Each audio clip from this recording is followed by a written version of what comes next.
Shalom frères et sœurs, je vous salue tous dans le nom de notre Seigneur et Sauveur Jésus-Christ.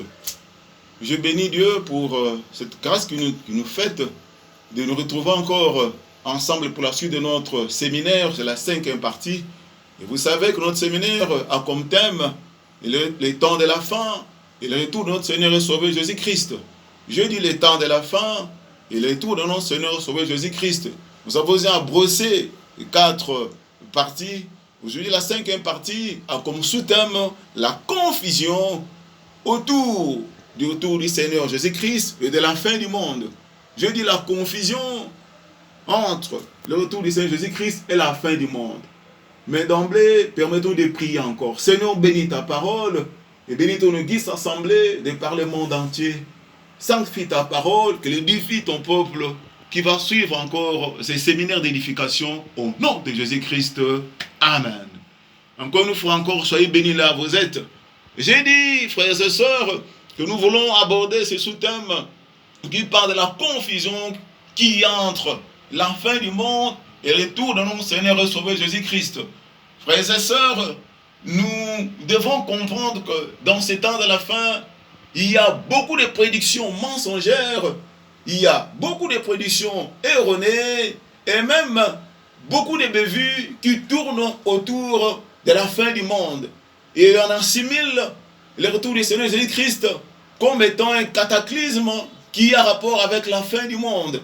Alors que le retour du Christ est différent de la fin du monde à plusieurs points de vue.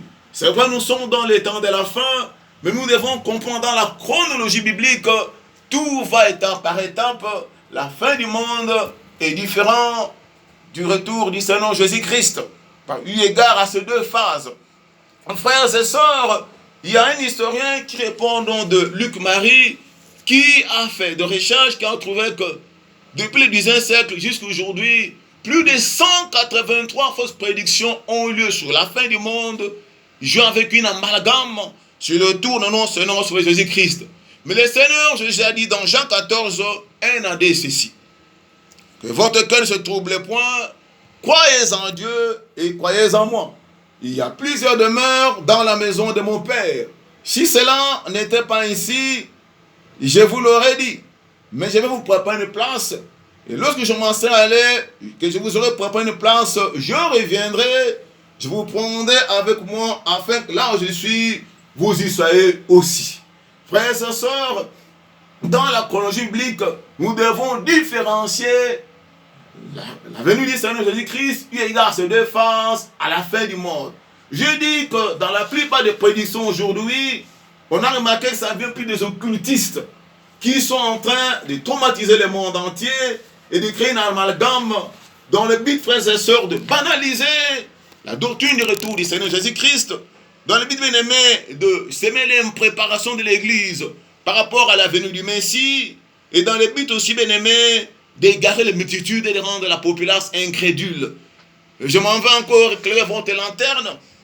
Il y a eu beaucoup de gens qui ont eu à lancer des fausses prédictions sur la fin du monde, alors que Christ n'est pas encore rentré. Et je vous parlais dans la chronologie biblique.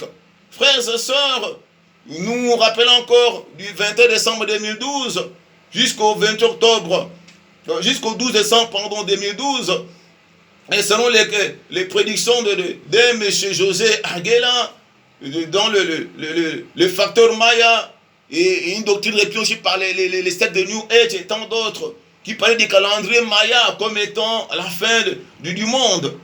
Et vous vous rappelez encore tous ces occultistes qui parlent d'un astéroïde qui va quitter le monde, ou un choc avec une autre planète qui va détruire le monde, ou un cataclysme nucléaire, et tant d'autres qui donnent des allégations qui ne corroborent pas la parole de Dieu.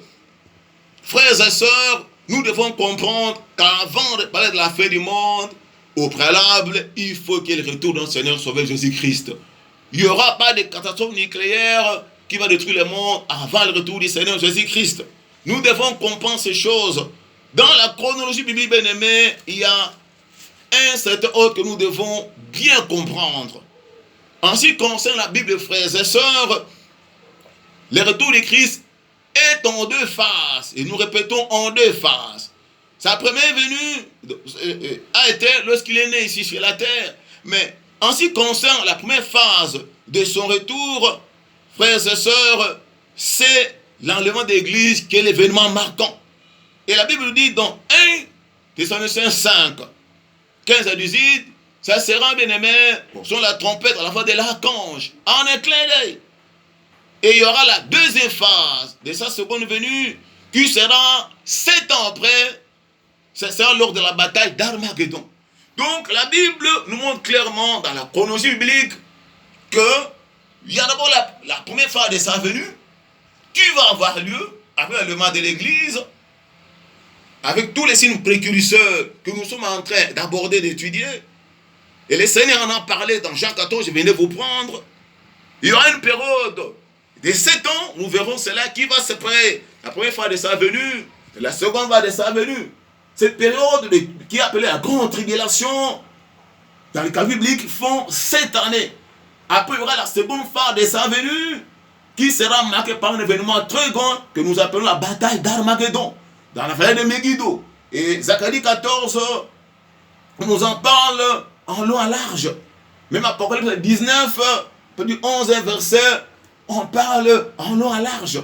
Frères et sœurs, si nous devons considérer cet événement, nous comprenons que ce n'est pas encore la fin du monde.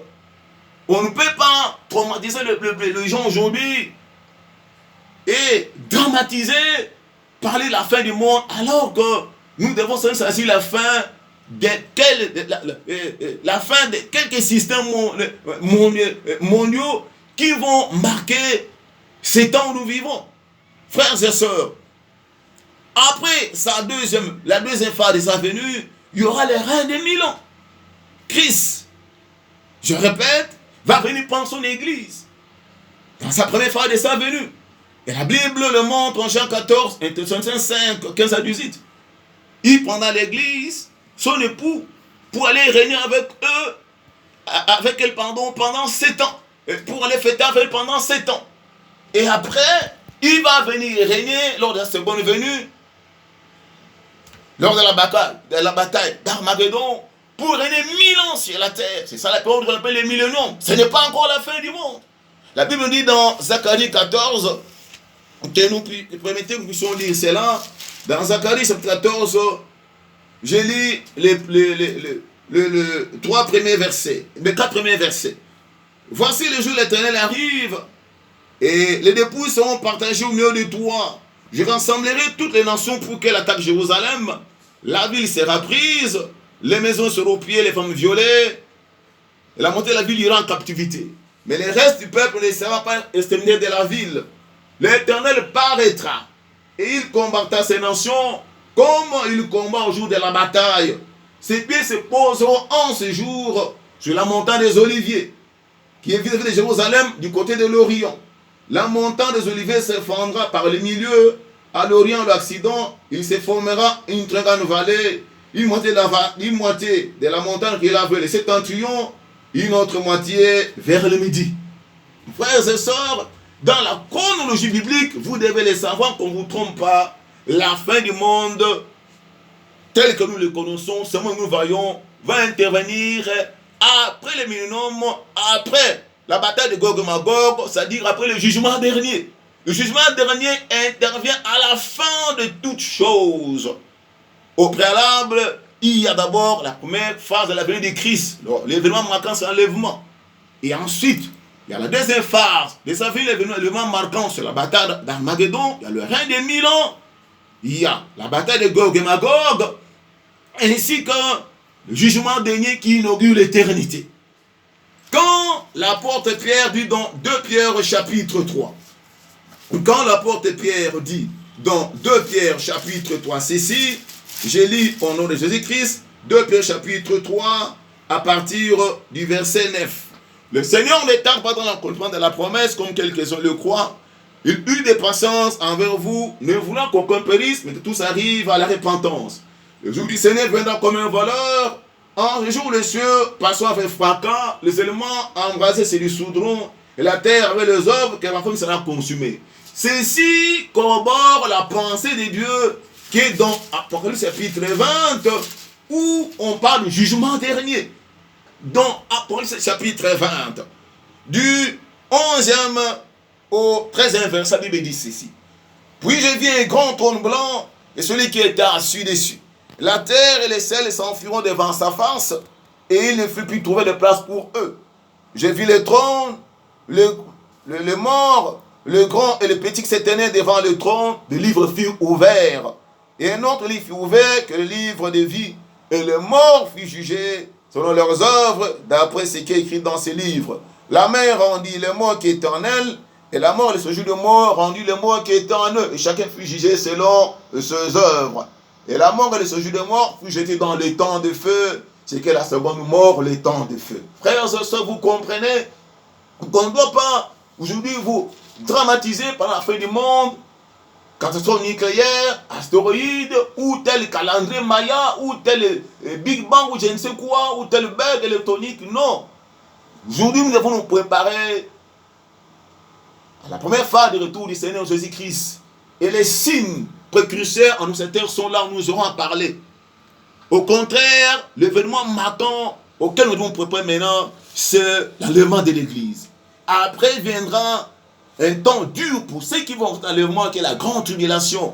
Un temps très dur de 7 ans et qui sera marqué par le retour de Christ en force lors de la bataille d'Armageddon. Vous devez comprendre, frères et sœurs, que lors de la première phase du retour du Seigneur Jésus-Christ, Jésus viendra pour les siens. Mais lors de la bataille d'Armageddon, il viendra avec les siens. Lors de l'enlèvement de l'église, Jésus viendra pour récupérer l'église et l'époux. Mais lors de la bataille d'Armageddon, il viendra pour combattre les nations qui auront assiégé Israël. Lors de l'enlèvement, Jésus viendra dans un temps de paix, comme la Bible dit dans 1 Thessaloniciens 5, verset 3. Mais lors de la bataille d'Armageddon, il viendra dans un temps de guerre violente, comme la Bible dit dans Apocalypse chapitre 19. Lors de l'enlèvement de l'église, Jésus va viser les chrétiens nés de nouveau. Il sera visible seulement par les chrétiens nés de nouveau. Mais lors de la bataille d'Armageddon, Jésus sera vu par le monde entier. Il va viser les saints juifs. Et lors de la bataille, lors de l'enlèvement de l'église, c'est avant la tribulation. L'enlèvement est pré-tribulationniste. Mais la bataille d'Armageddon est post-tribulationniste, c'est-à-dire après la grande tribulation. Et vous devez savoir que lorsque Jésus viendra dans l'enlèvement, il sera remarquable seulement par ceux qui sont de nouveau. Mais pour la bataille d'Armageddon, ça sera visiblement par le monde entier. Et l'autre qui vient pour l'enlèvement, Jésus vient comme époux. Mais lors de la bataille d'Armageddon, il vient comme un roi guerrier pour instaurer son royaume de 1000 ans. Alors, dans l'enlèvement, c'est un retour dans les airs. Mais la bataille d'Armageddon est un retour sur terre. Nous devons comprendre ces choses. Et entre la bataille d'Armageddon jusqu'à la fin du monde, il y a le règne de 1000 ans. Il y a l'événement de Gog et Magog et le jugement dernier qui précède la fin du monde. Frères et sœurs, pour nous, le plus important, c'est de ne pas faire l'amalgame, mais de faire la part des choses. Qu'on ne nous trompe pas par de nouvelles venant ici et là pour dramatiser. Préparons-nous, Jésus revient bientôt prendre son église. Ceux qui vont rentrer l'enlèvement auront à vivre une période de détresse terrible que nous allons étudier prochainement, la grande tribulation. Soyez bénis au nom de Jésus-Christ. Amen.